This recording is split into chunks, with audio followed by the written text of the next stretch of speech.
Welcome in this morning again to our devotion time. Thank you for joining us. Wherever you find yourself this morning, I pray that you're getting these devotions first thing in the morning before your day starts.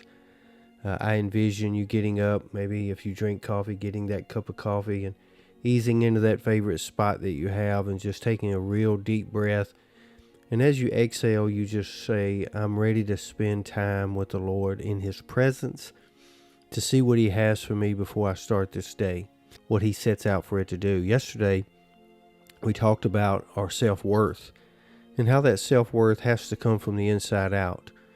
The world tries to get us to make it from the outside in, but we know that doesn't work. That only brings a lot of worry and anxiety and self-doubt and a lot of other things that go along with that. This morning, the Lord talks to us about self-control, and that also comes from the inside out. And again, Timothy receiving letters from the Apostle Paul, receiving encouragement as well as enlightened biblical truth that he can live by. He says in 2 Timothy chapter 1 and verse number 7, For God hath not given us the spirit of fear, but of power and of love and of a sound mind. That's what I want to focus on this morning, that phrase, sound mind. We know based on this verse here that fear is a spirit, and it's a spirit that attacks us almost constantly in our lives, whatever environment we're in, whatever we're going through. But he says he also gives us power and love, but a sound mind. And this morning as we reflect on that, there's a quiet strength, I believe, that comes from a person who walks in self-control. You've seen it before, maybe. Maybe you're this type of person yourself. Someone who responds calmly in tense moments, or someone who chooses gentleness when they could just very well explode in anger. See, it's not flashy or loud. It doesn't demand attention. But what it does, it carries the weight of something steady and grounded, something whole, something pure.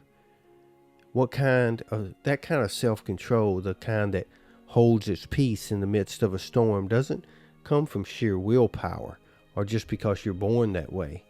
It comes from the inside out. And its source is the Holy Spirit of the living God. So many of us have grown up hearing phrases like, get yourself together. Just control your temper. Don't let your emotions get the best of you. Sound familiar? The world often tells us that self-control is something we should be able to muster up on our own. But if we're honest, we all know what it feels like to try to be in self-control and fail. Whether it's biting back a sharp word, resisting your temptation, or keeping calm and when everything else in you wants to break out and lash out in anger. I believe the truth is this morning, and what the Lord really wants us to see is we were never meant to master self-control by ourselves. God never designed us to live life in our own strength. He knows us better than that. He knows us better than we know ourselves. He knows our emotions can run wild. Our flesh can be weak. He knows our hearts are easily swayed in one direction or another. But here's the good news that the Lord brings to us this morning. He gave us something better than our own self-effort. He gave us His spirit of self-control. See, in 2 Timothy 1:7, Paul reminds Timothy and us that God hasn't given us a spirit of fear. Fear, after all, loves to take control. Fear drives us to react instead of respond. Fear is what feeds anger, anxiety, impulsiveness, and all these other things that bring destruction into our lives.